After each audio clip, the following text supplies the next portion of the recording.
Hi guys, welcome back. It's a new day, hence a new recipe. So today I'm sharing how I made this delicious catfish tomato soup. Let's get into it.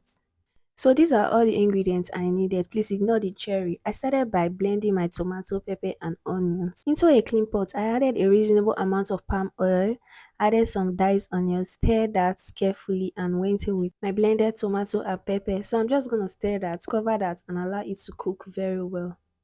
Now, as my tomato was cooking, I went ahead to wash my fish. By doing that, I'm just going to boil hot water.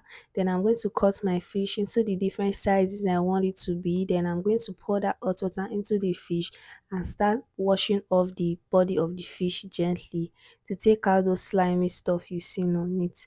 So after my fish is properly washed, I just went back to my tomato to check if it's already fully fried. After washing your fish with that hot water, you are going to rinse it with warm water, and this is what it will look like when it is fully cleaned. My tomato was not fully fried at this point, so I gave it a very good stir and left it for another 10 minutes. The total of time it took for the tomato to fry was around 15 minutes. Remember, the amount of time it will take to fry your tomato depend on the quantity you are cooking. So at this point my tomato was fully fried. I added water. After adding water, I went in with my seasoning cube, added a little bit of salt to taste, and went in with my crayfish. So I gave that a very good stir and covered it and allowed it to cook. When I mean cook, you allow it to boil properly before adding your catfish. Now it was time to add my catfish. Please, you don't have to parboil your catfish before adding to the soup you are making. Add it directly after washing it with hot water and warm water to rinse. Please, you don't have to parboil it, okay? So after adding my catfish, I'll just give that a gentle stir.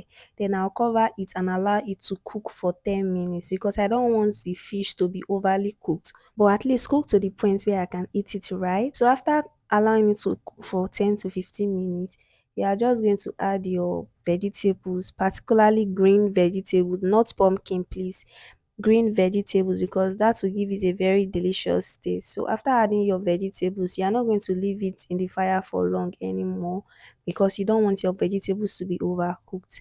You are not going to add too much vegetables, just a little for extra taste, and your food is already fully prepared. At this point, you can check for taste. If it needs a little bit of more salt or seasoning cube, then you're just going to add it according to your taste. And your food is here, fully ready.